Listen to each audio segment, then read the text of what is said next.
Good evening, folks. Greetings and welcome to the Joko conversation for tonight, where we're going to pick up where we left off last week, looking at this. I was going to say new war on modernity, but actually, it's not a new war. It's the continuation of the war that has always been in place as the processes of modernity emerged historically in the world. For the conversation, and we are going to keep the conversation to an hour tonight. So let me bring on my comrade and my partner, Tasha. Hi, Tasha. Hi, Yusuf. How you doing tonight? Well, you know how we're both doing. Maybe you can hear it in my voice. Right. Because we are both struggling with the same cold. I believe I gave it to you, was my Yeah. guess. Yeah. And but we are hopefully getting to the back end of it. And yeah, so Yeah. we'll see how it goes tonight. If we fade in and out, y'all will know why.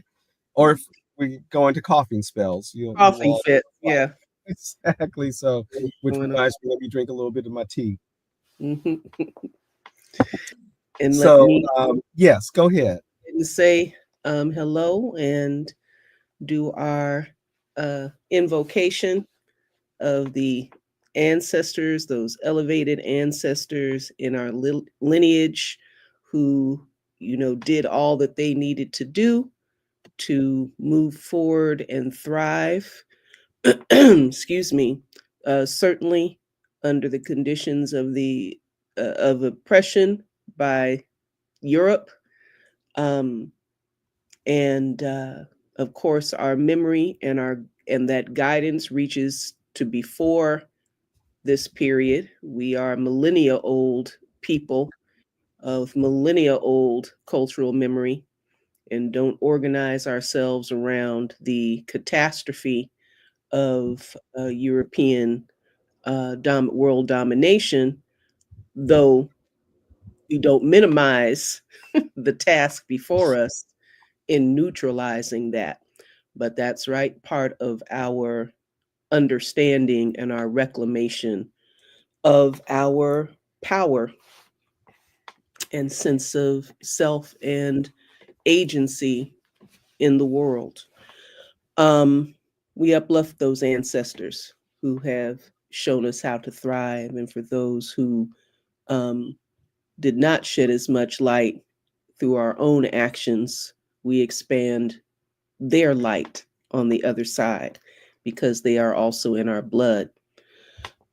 We acknowledge as we do this work that we do it at the hospitality of the ancestors whose uh, bones uh, rest from coast to coast to coast to coast on this turtle island. And we know that we do this work also at the hospitality um, of their offspring and generations and descendants who yet keep their sovereignty, who yet protect their cultural continuum, who uh, have yet to cede their appropriate place in this piece of the earth. And we certainly recognize that any work that we do for our liberation and the liberation of Black people um, is also at their guidance and at their um, and we do it in concert with their energies of resisting um, the onslaught, right? And so we like to start with that. We like to say so every time, so we are grounded and know who we are to be Black, so to speak, um, in the in lands that we were brought to as part of the settling and colonizing. Back to you. You're muted.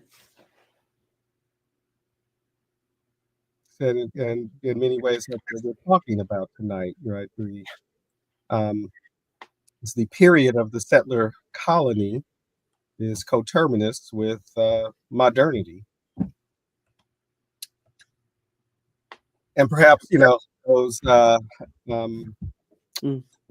nefarious aspects of modernity.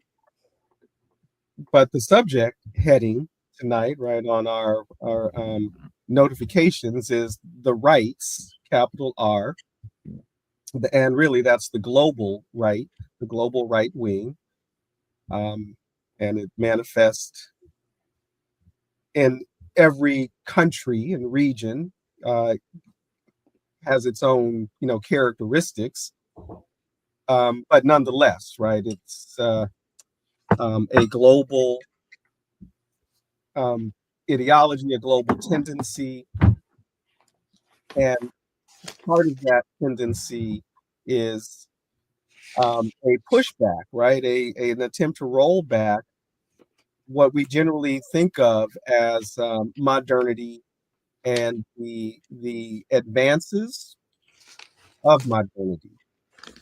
Uh, Pardon me a moment.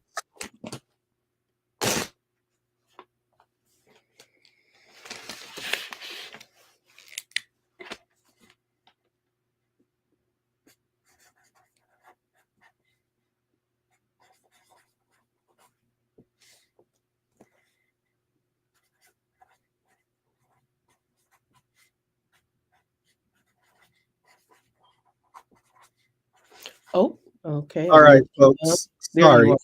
Yeah, Okay. sorry for that. I don't know if He's I had to step away for just a moment, and it wasn't even for a coughing spell. It okay. was so I could say goodbye to my granddaughter, and that's all. Who I'm keeping my distance from, so I don't spread a cold to her. So anyway, excuse me. So actually thought um, it'd be important to define terms, right? Because as Tasha, you and I were prepping for this conversation, it was clear that we weren't going to try to cover it all tonight, right? And this is an ongoing conversation because it has everything to do with the directions of the current presidential administration. This open rule of the billionaires now, um, trends around the world. Yeah, just that, right? Mm-hmm. And but it had, and then the roots go far back, though, um, Mm-hmm. so that it Mm-hmm. would be worthwhile, right? Since using that language, using the language of modernity, that it was worthwhile to, try to understand what's meant by the term modernity, especially if we aren't using it as a synonym for modern or contemporary, but as something more specific than just meaning the now or the recent and the now. Mm-hmm. Mm-hmm. This historical epoch, Mm-hmm. modernity, in which we find ourselves living and working in Mm-hmm. late modernity. Mm-hmm. Um, Mm-hmm. so shall we try to define that, and what makes something modern, or in that sense, right, of being a function of, or something symptomatic of modernity. um, yeah, I know, hon. And and what we have to do to or what's opposed to it, right? What, and I think that's revealed in a lot of a lot of the right the cultural discourse of the right wing. Um, Talk of family values, and I think these terms are often used interchangeably, Hmm. Hmm. Hmm. meaning the same thing, but one being even maybe a little more broad. You know, family values on the one hand, traditional values on the other Mm-hmm. hand. Yeah, Mm-hmm. and tradition, I think, is that's what is generally juxtaposed, right, as Mm-hmm. um, juxtaposed to modernity. Mm-hmm. And so the breaking down, right, this breaking down of tradition, the withering away of Mm-hmm. traditions, the and and And through, go ahead. I'll put this in there. Don't lose your thought. No, I'm But not going to lose and it. through, I might add, very intrinsic dynamics, organic uh, forces, things that, you know, not something that, as we deal with as uh, the peoples who have had to deal with the European intrusion.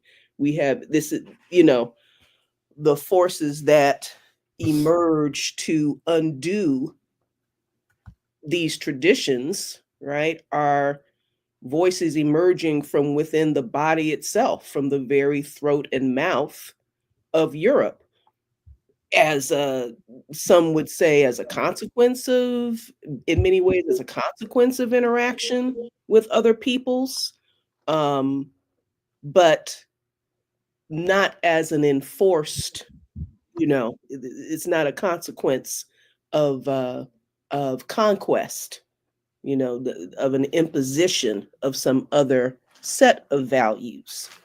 Um, Go ahead. You're talking about Europe in terms of Europe coming into its modernity, In terms not of, not through a process of like military intervention or conquest, right, to the extent that it represents a as opposed to the deconstructing, way Europe spread its modernity precisely, in other places. as Yeah, right, as refers to the deconstruction of tradition, quote yeah. unquote, of some specific kinds of traditions. Go ahead. Yeah. Well, I think that's what makes it very difficult. Well, to it's not difficult to address, but difficult to make any sort of totalizing, you know, explanation, right? Because I think the conditions for the emergence of modernity are rooted in various instabilities, Mm-hmm. um, and in a sense, war also. Although Mm-hmm.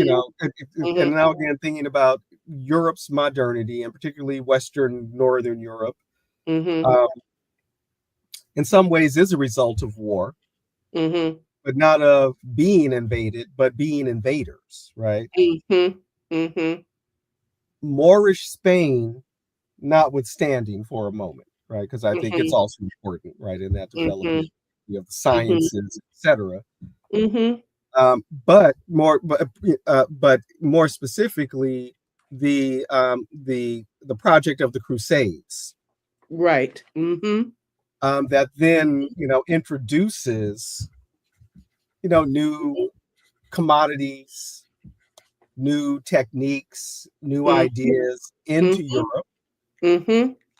that have an analog or are part of a cosmopolitan Muslim world that is happening in Spain, in Mm-hmm. Spain, right? So in a sense, it's coming Mm-hmm. from a couple of different directions to Europe. Uh, Mm-hmm. so that aspect of it, um, excuse me, but also the the economic activity that emerges in conjunction with as a result of the um, the Crusades. Again, these Mm-hmm. new commodities coming in, and Mm-hmm. money to begin building the cathedral cities, right? The great cathedral cities of Europe, right? The Cathedral of Cologne, Notre Dame in Paris, etc. Right? All this is when they're starting to be built in the Mm-hmm. 12th century, 13th century. Mm-hmm. Same time the Crusades are happening, right? I think what Pope Urban calls for the first crusade at the end of the 11th century, beginning of the 12th century, something like that. And so this new economic activity that begins to emerge with new ideas, new techniques, new commodities, new peoples, Mm-hmm. coming in. Mm-hmm. This is probably the period in which the Roma, in the what's called the Middle Ages, Mm-hmm. and are only called the Middle Ages because of the idea of modernity, right? Mm-hmm. The, but I keep holding off the the point I want to, I think the point I'm really trying to get to, the return to Europe or the emergence of the multiple plagues and the destabilizing character of the plague in Europe, right, which upsets the social order. Mm-hmm. So this emergent economic force, the townspeople, the burghers, the Mm-hmm. bourgeois, right, that begin Mm-hmm. to emerge in these cathedral cities, Mm-hmm. port cities, right, with increased Mm-hmm. Mm-hmm. trade, Yes. particularly, Mm-hmm. with the capture of Jerusalem. And so, for a while there, the Christian West is able to control that Mediterranean trade, for a minute. And you have a place like, or well, like Venice, right, the maritime republics of, the Italian peninsula. And, so all of this, right? All of this is important in what is going to begin to emerge as modernity, along with the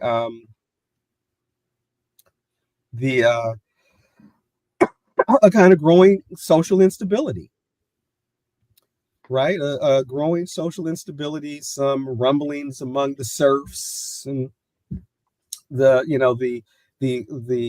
kind of gathering power of the artisan guilds and merchants in the towns. Um, a rewriting of the social contract. Again, because of the plague, and the inability of the nobility to uphold their parts of the social contract bargain. So there was pressure was able to be applied from below in many ways, or readjustments are able to be made. And I think that, for me, one of the most valuable things about the French philosopher, very critical theorist, very popular in American social science and humanities programs generally. I mean, I don't, I assume he's still popular. Michel Foucault, Mm-hmm. who I always had who I continue to have a ambivalent relationship with intellectually, finding some of his material quite interesting, but also it's not revolutionary, right? It is not really about changing the social order of things. And I think he would even advise against trying to change the social order, right? One just changes oneself to be able to navigate, the order.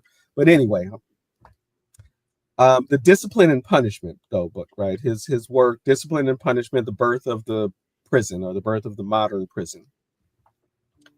And I think there's a chapter in there where he talks about the shift from the exclusion of the leper, right? The medieval town not equipped to deal with the leper, and so lepers are cast out, right, and avoided. Uh, Mm-hmm. Fear of contamination from this, and how that shifted in the plague, with the Mm-hmm. plague, Mm-hmm. where now the contamination is not individualized, Mhm. but socialized, and Mhm. so the Mhm. state's response is not exclusion, get away from us, go out here, but a closer inspection and documentation and enclosure, right? So the Mhm. idea of quarantine, Mhm. um, Mhm. and then the Mhm. officials, right, who come to how many people live here, how many people are showing symptoms, etc., right? And so, Mhm. and this is part of the Mhm. emergence of that modern state, right? But it's Mhm. rooted in that disruption Mhm. of the plague that then gives an Mhm. opportunity for the newly emergent Mhm. um, nation states, as they're, Mhm. now we're talking about the 16th century by the time 15th century, 16th century, to begin to consolidate, right, and centralize power. Um, and that becomes one of the hallmarks of modernity, the emergence of the centralized state that Mhm. can that can make a claim Mhm. to a monopoly on violence, Mhm. legal violence, right? And Mhm. so the move away from tradition, right, from the tradition of blood law, where you have harmed my family member, so I'm going Mhm. to harm you. Mhm. Now I have to take it to the state, who will Mhm. act as my agent for justice Who or will not, right? administrate. Mhm. Right, exactly. Mhm. And so these are at the very beginnings of what we're calling, modernity, which has Mhm. been described Mhm. as both a condition and a process. And it is this process, right, of the falling away, the withering away of traditional relationships with the land, Mhm. traditional relationships among classes, Mhm. Mhm. traditional challenges to who is part of the franchise, so to speak, who counts as a person, an individual. Mhm. Um, and I also think it's important to, in terms of Europe at the same time, right?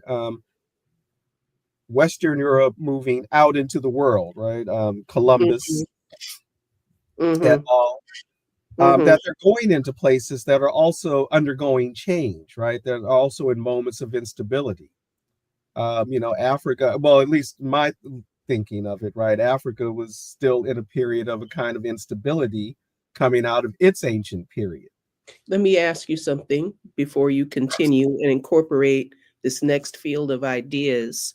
What how would you define that arrival point, um, in terms of this stage of disintegration of a certain set of traditions and the emergence of a new idea of the enfranchised and of political power and ring? Yes, we've said the centralized state, the notion of the nation, et cetera, et cetera.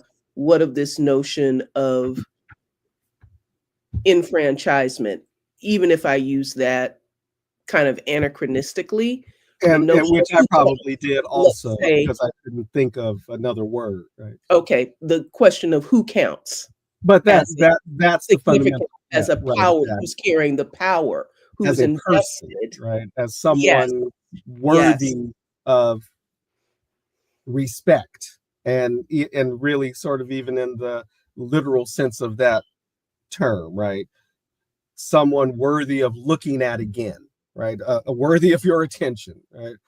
Um, yeah, that's an interesting point. And what did you call it? Entry point, or Yeah, what happens? What is who? How is this how is this powerful person defined at that point, at this juncture between the 14th and 15th centuries? I don't know that I can answer that question. Well, Well, actually, the maybe not 14th to 15th century is definitively. not when that's happening, right? That Okay. really comes later. Okay. But when I don't believe I can answer the question in the way you asked it because I don't think there is a point, right? But it's Okay. constantly this process, right? This Okay. process. So what Okay. again? What is happening in the 14th and 15th century is this destabilization, right? Okay. Um, what's the most powerful institution in the West? It's got to be the Catholic Church at that point, Uh-huh. right? But the Catholic Uh-huh. Church is also, at that time reaching certain some of its traditions and organizations are becoming moribund, right? And even that too is related to the Crusades in a way, right? The whole question of indulgences that become so important for the Protestant Reformation. Um, these indulgences, the indulgences in many cases emerge right out of the Crusades, and a way to buy forgiveness for the many sins you're about to go commit, right? And in waging war, um, and right now I'm oversimplifying that, Mm-hmm.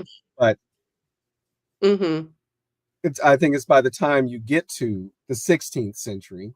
Mm-hmm. So if there is a point, it's the 16th century, Mm-hmm. where fundamental breaks happen. Okay. Clearly, the Protestant Reformation, Mm-hmm. the Mm-hmm. break from the traditional church in the West, right? The Mm-hmm. Roman Church in the West. Mm-hmm. The and now are we in the 17th century by now? The beheading of King Charles in England, right, is a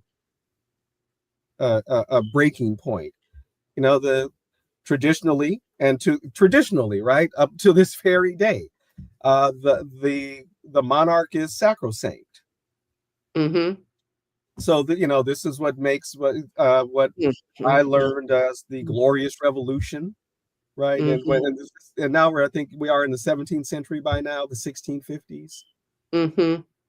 And then again with the French Revolution, right? The actual, beheading of of not just aristocracy, but particularly the Yes. monarchs, right? Particularly the Yes. royal.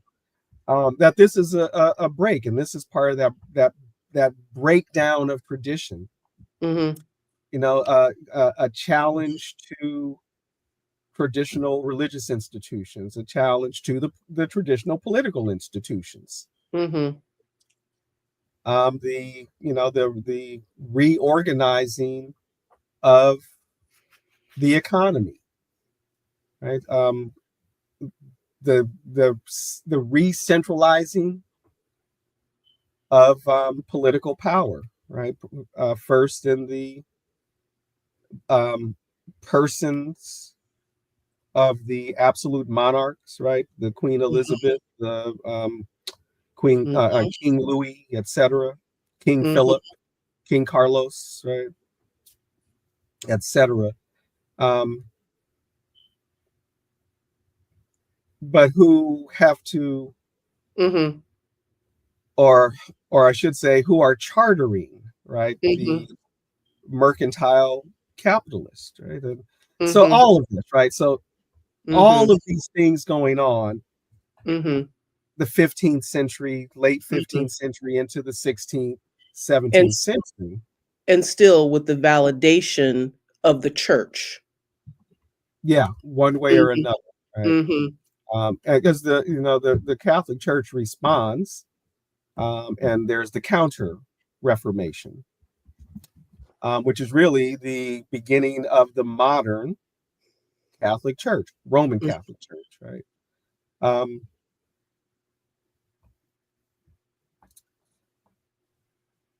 this process, right? These processes. But again, I just want to back up. The Americas, right? When Mm-hmm. Spain and Portugal come into the Americas, Mm-hmm. um, there is there are areas of transition, instability going on, right? The Mm-hmm. internal contradictions and conflict that they're able to exploit. Similar things going on in Africa. Similar things happening in Asia, um, East Asia. More study has to be done on that, right? But in some sense, when Europe was making its way into the rest of the world was also experiencing various levels of instability related to plague, related to movements of people, migratory patterns. Uh, so in some ways, the Europeans picked like a ripe time, right? But simply put, right, there was just sort of a ripe time in history, um, and then you get this weird, or maybe not so weird, attack on the traditional life ways in these places. So modernity in the West is associated with the falling away of religious life, religious explanation, religious understanding of the world, Mm-hmm. and the emergence of what we, you know, typically think of as the scientific view of the world, or the rational view of the world. The world is knowable, and etc. But a sign of modernity in the colonized world is that you take on the Christian religion of the colonizers, right? So you're modern when you Mm-hmm. become Christian, but your Mm-hmm. colonizer is modern when he gives up his Christianity for a rational view of the world. And so there's this ongoing tension in modernity, and it haunts us to this day as folks are attempting to have it both ways, so to speak, right? Mm-hmm. Mm-hmm. Mm-hmm. Mm-hmm. Mm-hmm. So Mm-hmm. all of these, covering a whole bunch, right? But all of these, so the ideas that emerge in what we call the Enlightenment, Mm-hmm. that then lead to, certain ideas of liberal democracy, Mm-hmm. importance of private property, right? Mm-hmm. Mm-hmm. The rights of the individual, and especially Mm-hmm. the individual property owner, Mm-hmm. as opposed to the traditional value of the commons Mm-hmm. and the common good. And now Mm-hmm. the common good is going to be defined through the well-being of loosely connected individuals, or something like that, right? It becomes, you know, part of that, one of those features, I guess, right? Anyway, so what's being pushed back against, I think, are some of those fundamental ideas. Mm-hmm. Um, this and well, this pushback against liberalism, and Mm-hmm. liberalism in the sense of a bourgeois liberal form of government, as Mm-hmm. opposed to a liberal party and a conservative party. Mm-hmm. Conservatives are liberals, so Mm-hmm. in Mm-hmm. terms of form of government, Mm-hmm. that is often, and conservatives, right? Mm-hmm. In As you terms know, of the our mhm. go ahead. So just in terms of the projection of the relevance of the individual and the individual's ability to amass property, the Hmm. individual's ability to uh uh well, of certainly the uh property, even the propertied individual, Hmm. to kind of expand uh their sense, right? Without obeisance to a monarch, without obeisance, Right.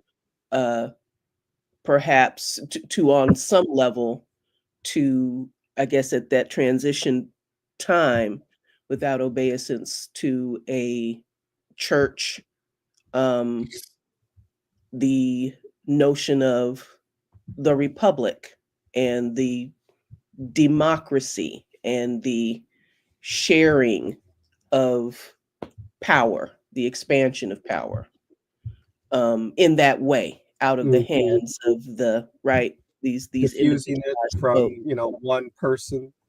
or Uh-huh. embodied, at Yes. least Or symbolically one embodied in one institution. person, Right. and to diffuse it. Um, Among other validated bodies. right. Yeah. Right. Other validated bodies. Validated Right. bodies. Right. Yeah. Yeah. Exactly. And those bodies Mm-hmm. Mm-hmm.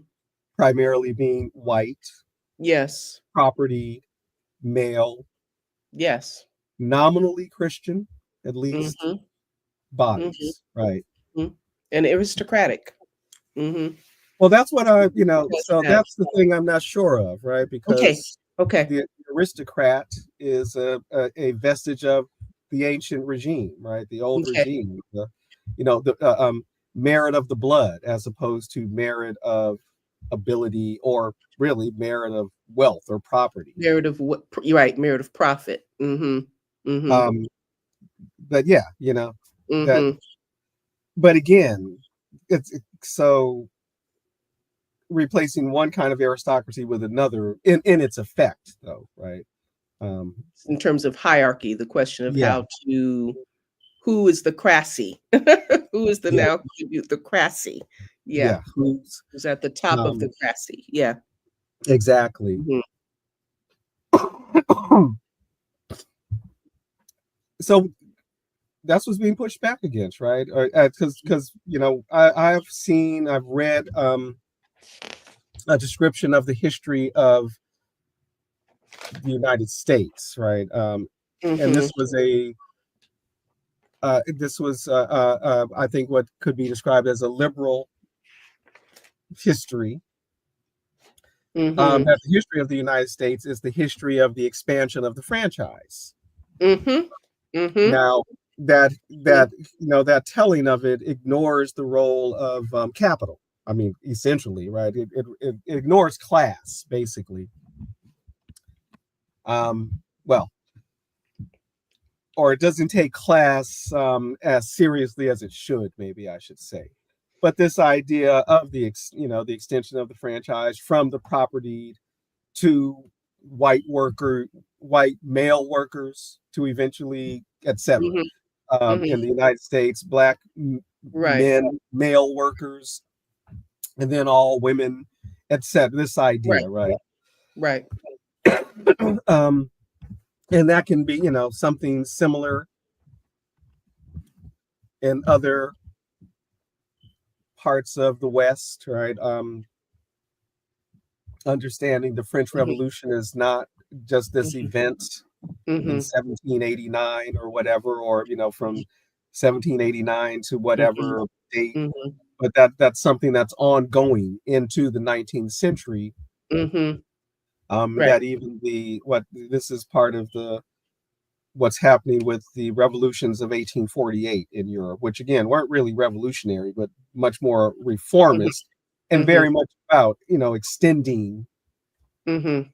extending the franchise, as it were, the Mhm. notions of citizenship, Mhm. establishments of some sort of parliaments, um, Mhm.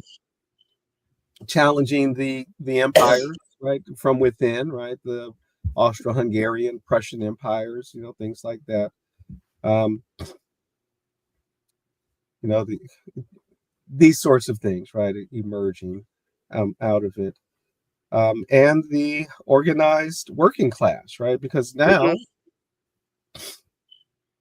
now, coming out of the discourses of the rights of man, Mhm. the Declaration of Independence, Mhm. the Mary Wollstonecraft, Yes. W. Mhm. W. Shelley's mother. Mhm. What does she write? The vindication of the rights of woman, right? Mhm. Not be left Mhm. out Mhm. I think it's properly, right? important because we're gonna be coming back to it. I think it's important to use the word enlightenment, Mm-hmm, enlightenment era.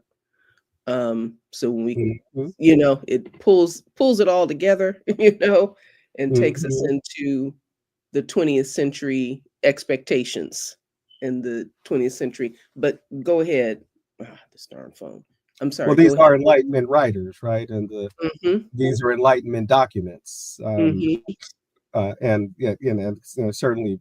plenty of problems with the Enlightenment, but it's also, um, I think, very much at the root of the organization of knowledge in this modern world we in which Mhm. we live. Right, the Mhm. um, Mhm. say the enshrining of reason, the very particular practice of science as it has emerged since Mhm. the Mhm.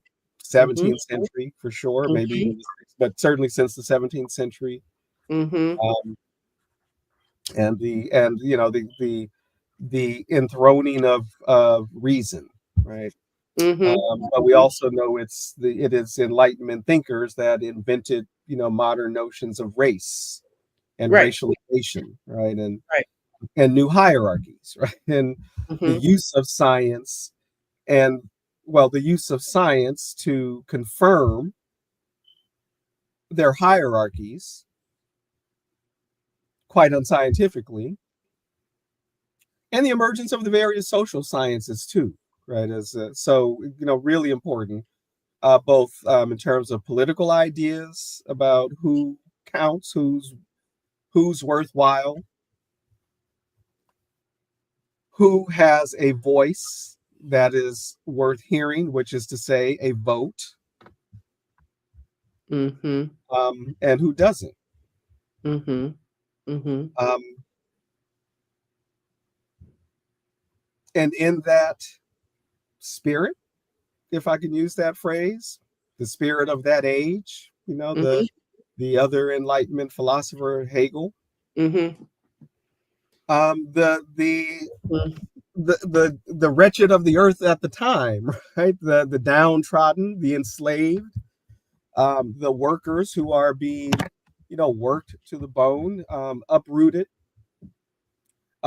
from the lands and closed from the being able to use what was at once the commons, are also, reading the pamphlets or having them read to them, and organizing around these ideas Ideas. Mhm. and challenging, what is the meaning of freedom, Mhm. what is the meaning of liberty, what is the meaning of liberty in a racialized hierarchy, um, Mhm. a what does this mean in an economy rooted in enslavement, admitted by Thomas Jefferson himself, right? Something to the effect of, we will have the devil to pay for what we're doing, but the economy will crash if we were to give up slavery, something to that effect, right? Um, Even as they are pontificating, right, on the Mhm. aspirational goals of the democratic republic, Mhm. this public thing, right? Res publica, public things, not the private property of any monarch, right? But belonging to the public. And that's the rollback, right? That's the war that the contemporary right, I think, is waging. Sometimes under constitutional forms, right? So it still maintains a veneer of the democratic republic, but behaves like a monarchy. Certainly, though, against the organizing for power of the formerly enslaved, well, let me say formerly enslaved workers and wage slave workers, including relatively well compensated workers, because they're part of the management class, and the shrinking of the modern state as it has emerged to democratize and really as little as possible, with the exception of the socialist states that emerge, that the wealth generated, right? And that's what's being pushed back against. Um, Negroes and Indians and all the rest of you, um, mongrels of the South and East, get back in your place. And the Women, gender hierarchies, women, get the back in your place. importance of, Yeah. yeah, the importance of the reproductive, uh, importance of management of reproduction of the group, and all the political and power The necessity. recapture of female sexuality. Mm-hmm. Mm-hmm. Yes. Um, It must be controlled. yeah, you know, and yeah, the all of these views of worthiness, all of these views of worthiness, all of these views of um the question of who counts and the question of enfranchisement. And I think that it's, yeah, the pushback against these, the way summarize it, and I stand correcting, but um the 20th century is this period where the expectations of the Enlightenment are crystallized and are codified into law, and then began to become institutionalized, um, and culturalized, right? So become these Mhm. cultural, which is the more powerful force, even because it drives, demand. It's going to derive what folk demand, yeah, and leads to these outrageous things like um, um, exploring counter narratives that end up uprooting the hierarchical arrangements, right? So not only the idea of seeking a parity with, or the desire to emulate or kind of share the place of the presumed higher white male, yeah, right, propertied, wealthy white male, but like a fundamental challenging of so many of the narratives that the hierarchy is built on. Like when you, in this period in the 20th century, is built on, though it the race hierarchy conversation is established in this same Enlightenment era, continues to evolve and continues to um, expand and institutionalize and strengthen itself in the narrative. This time and this capacity for turning that around and uprooting those very deeply seated ideas, to where now even the question of where, folks are seriously asserting and asking questions about the supremacy of European knowledge. I remember of European generated, or knowledge forms that are thought to be European generated, because that's also a whole projection of the period, the whitenizing of everything, everything that is beneficial, everything that is right, the European, the white man as the beacon of light in, in the world, the beacon of cultural light, beacon of technological light in the world. I had a friend, and these, right, our personal relationships are invested with these ideas. And actually, she was of French extraction, and we hung together, and she was my weed buddy, and she, all these things. And so we're having some discussion about, and she definitely considered herself to be very culturally liberal, and definitely, definitely in this mode. She would probably even consider herself radical and whatnot. And so, you know, had this conversation about, why do whites feel superior?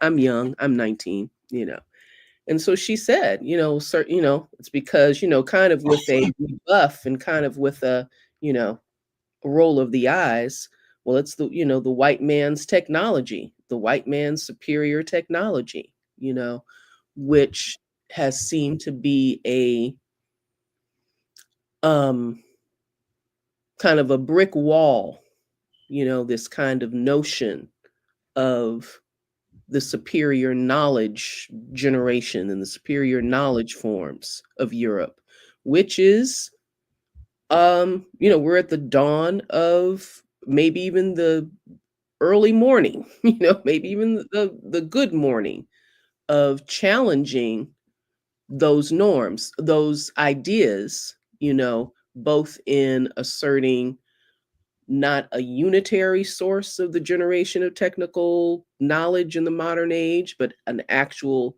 collective, a more the telling the collective story of the developments of technologies, and in, directly um, asserting the values of other ways of knowing, and the efficacy and the viability of other ways of knowing. So, like the desperation with which that pushback, right, against the institutionalization and the culture norms or whatnot, that desperate attempt to reclaim, um,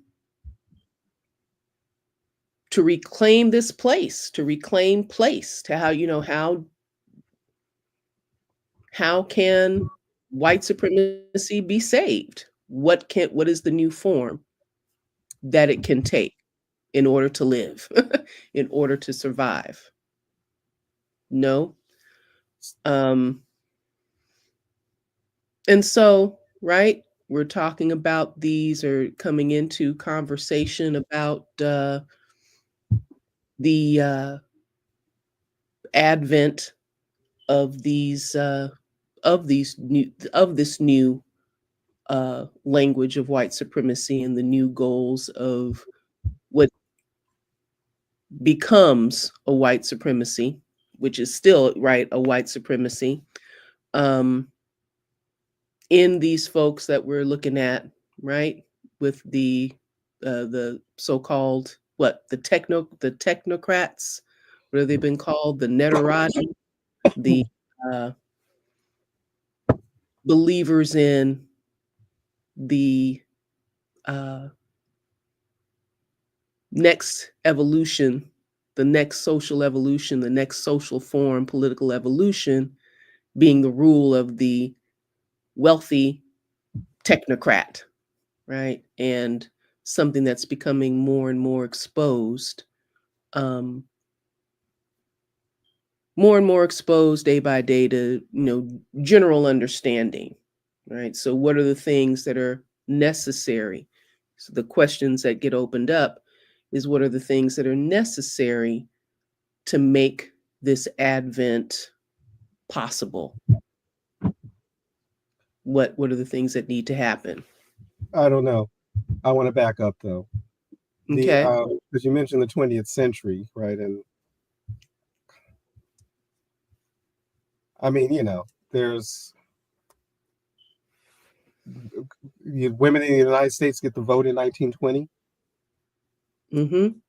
I mean, it certainly is the century where there is a push to, you know, more widely democratize, access to power, etc.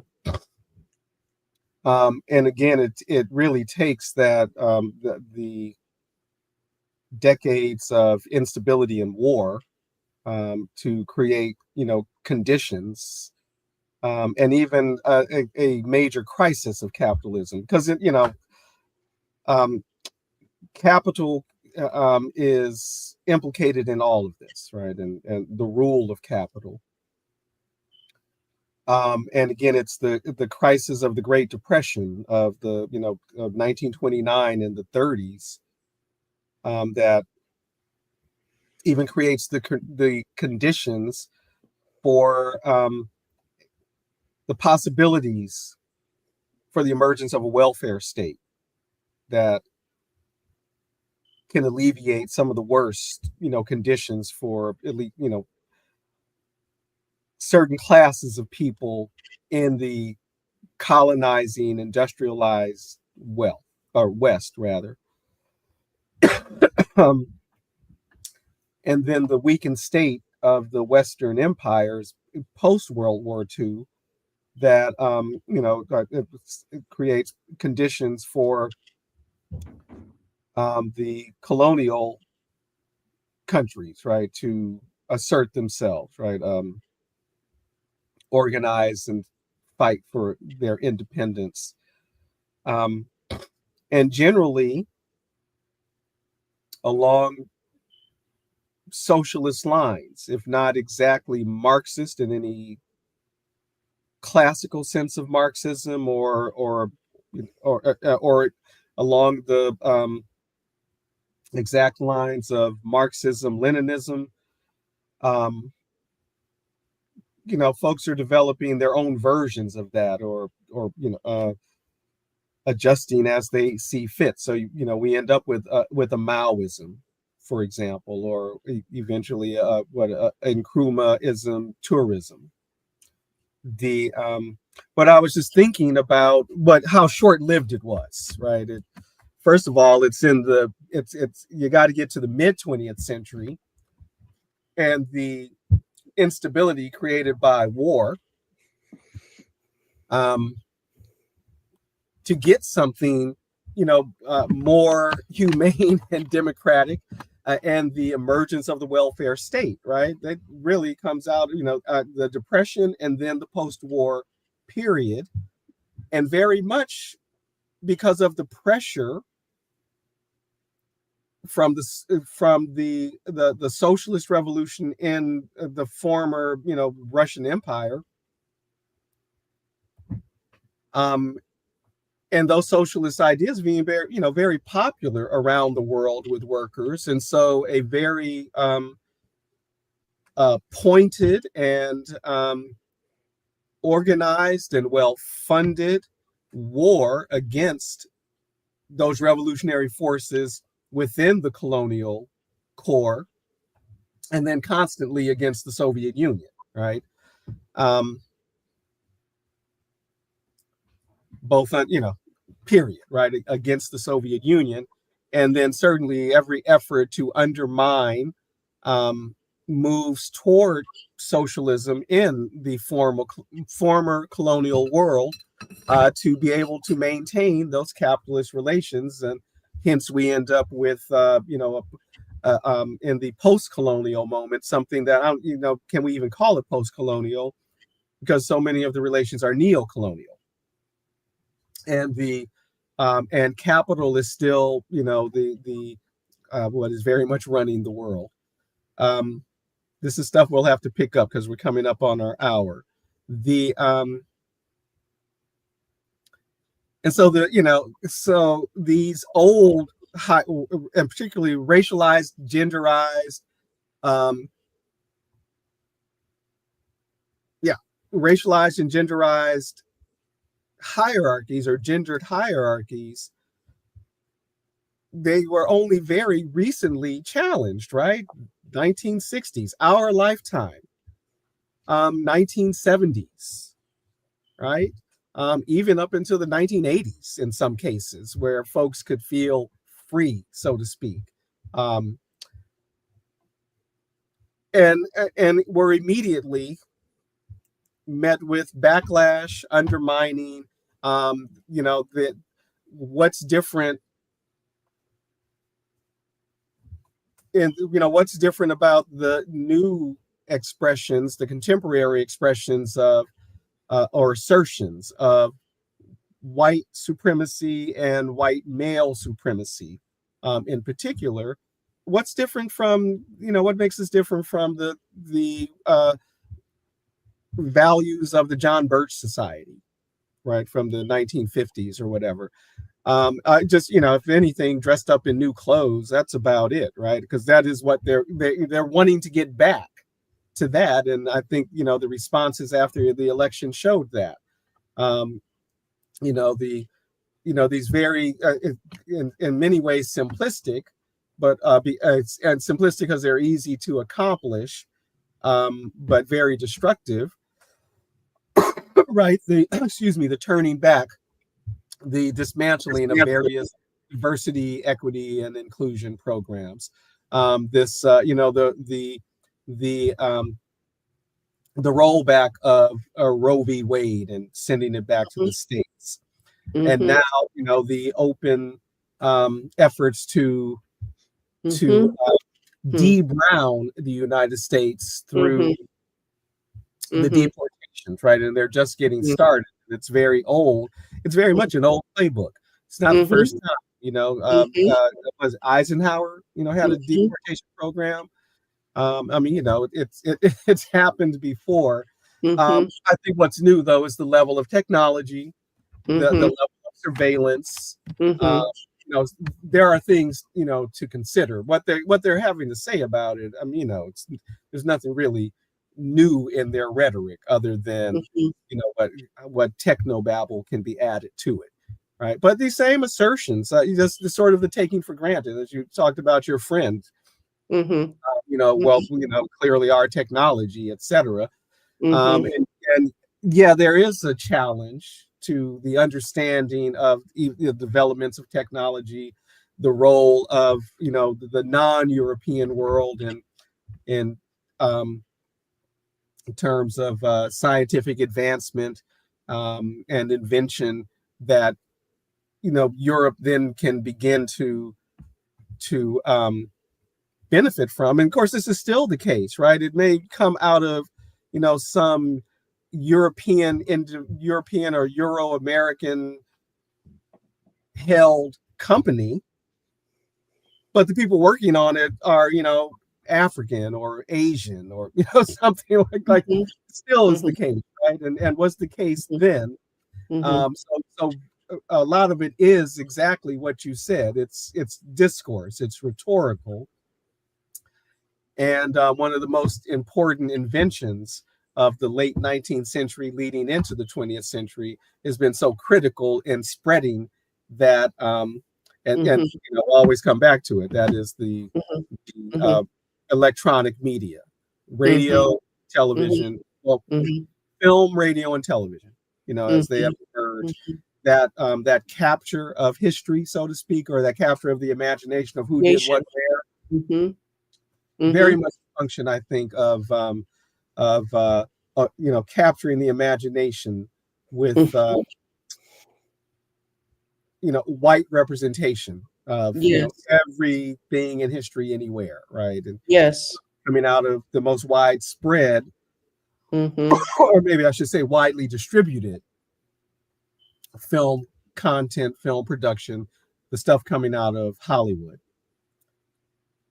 who had whose originators had a vested interest in appeasing Western whiteness, Mhm. as they, as often poor Eastern European Jews, were only ambivalently white. And Mhm. so, Mhm. encouraged, Mhm. right, to Mhm. promote the white club in that way. Um, but they're not alone, right? It isn't just Hollywood, right? It's also the French film industry and film tradition, um, the British, film traditions also. And be interesting, what we hardly learn about here in the West is the Soviet film tradition.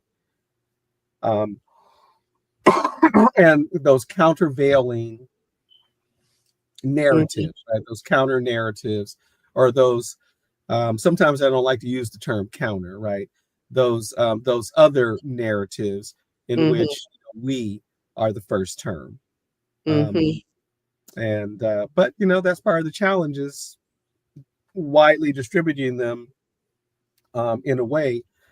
Uh, Hence the ongoing value of the mixtape or whatever versions of it there are, right? Mhm. Those irregular, underground, grassroots level means of distribution and exhibition. Um, Mhm. you know that Mhm. Anyway, we're at 105 and we're trying to be Which, like an hour. So, yeah, which um, will become about which will become all those underground means are about to recreate themselves yeah, you're going to uh, have to. as well in the face of the criminalization of of narratives, of ideas, of Mhm, information. of That research, yeah. of actual research, including just what we might just call straightforward scientific research. But Hmm. again, Another of those I don't want trends. to underestimate the role of capital here, because here it's now the science is not supportive of the continued super exploitation of the planet, right? Because there Hmm. are consequences, planetary consequences, climate Hmm. consequences. So you ignore the science now, right? Hmm. Now you Hmm. want to ignore it. Hmm. And so so again, that's those other aspects of the contradiction we can start getting into. You know, Hmm. again, the scientific worldview is described as one of the primary features of modernity. And now we have reached a point where, Hmm. again, that so related to the technology, your friend wanted to put forward, Yeah. and still is, right, in terms of Yeah. these new quote unquote, tech lords or whatever, and yet a defunding, and not a debunking, a defunding and a denial, right, Yes. of scientific research that doesn't support capital, Yes. and particularly finance capital, which is also, Hmm. um, finance capital, which has historically been, what's the word I'm looking for? Um, Friendly to the move toward fascism in liberal states, Hmm. and which is absolutely for nearly 100 years now underwritten Hollywood. Hmm.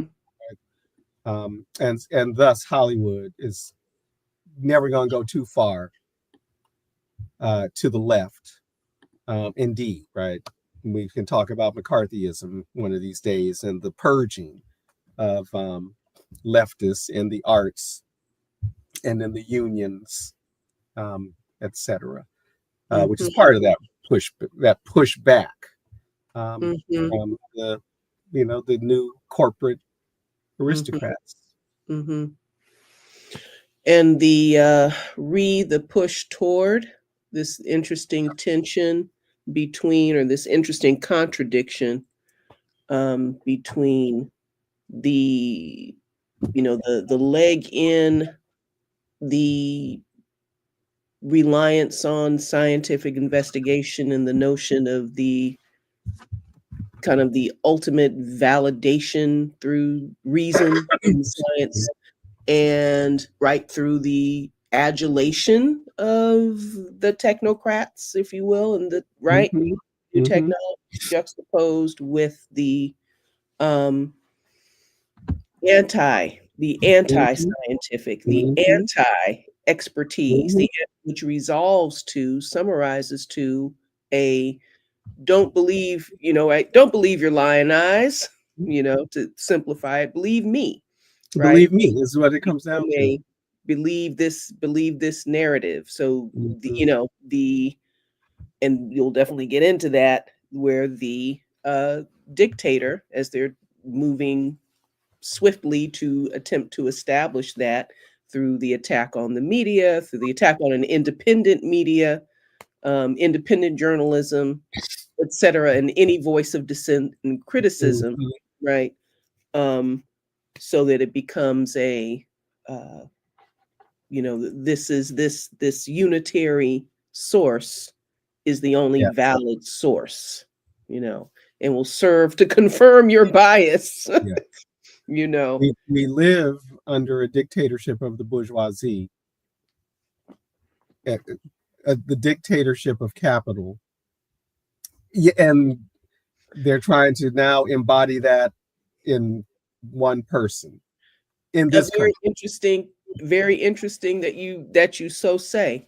Um, uh, Described as a specific articulation of someone who would be discussing of Curtis Yarvin of the Peter Thiel, Mhm. right? Is yes, dictatorship and monarchy to uh, uh, pull back the illusion. This, stop. What is it? Uh, Supporting the charade of liberalism, the charade of power sharing, right? So it's this, this piece of, let's just be what we are. And, Yeah, but you know, it's only a charade because of capitalism. But they don't want to give up capitalism. No, they're committed to the inequality. There's even a kind of an assertion that that's really sort of the natural order, and absolutely, modernity has gone against nature, so to speak. Right? absolutely. Um, we're now at 111, and we've got some storage capacity issues. So I think we should call it a night so we can manage our storage. And we'll continue the conversation next Thursday, right? And we expect to be on Sunday with James. Yes, we do. So, yes, folks, we will see you on Thursday with James, a weekly roundup of the news and events and ongoing attacks, excuse me, from the state and corporate power. And then we will also continue this conversation on, the rights war on modernity, which is to say, the rights war on the expanded franchise, the rights war on the sovereignty of Mm, global South nations and internal colonies, the rights effort to actually take us back even beyond the welfare state, which is not revolutionary, but at least mitigates some of the the worst worst. suffering, and tries to properly, or at least more equitably, distribute the great booty of capitalist exploitation. Mm-hmm. Mm-hmm. So we're going to continue, right? We will continue the conversation. Um, the attack on our rights, our rights as individuals, as members of communities, as collectives, the attacks on our gender choices, our gender power, the attacks fundamentally on democracy and community Mm-hmm. that we are now living through and against which we struggle, Mm-hmm. and we will win. When we fight, we win, We I win. believe is the phrase. Yes. That's And right. we are winning, even when it doesn't seem like it. We are winning. In fact, Yes. their more aggressive effort is an indication of the gains we've made because they're trying to push them all back and the gains we will make. Um, Land back worldwide. Everybody, let's free ourselves. You want to say goodnight, Tasha? Yes, everybody. Peace, understanding, freedom, liberation, all those things are real, desirable, and attainable. Don't believe the hype. Don't believe the competitive nature of man hype. Don't believe the Mm, hype. We all can right. have the world we want. We are creating the world we want. Thank you, Tasha. See you in a minute. And that is it for tonight, folks. So again, thank you for joining us. We will see you Sunday and Thursday again. And as I have been doing, let me close tonight quoting Bob Marley. Revelation reveals the truth. It takes a revolution to make a solution.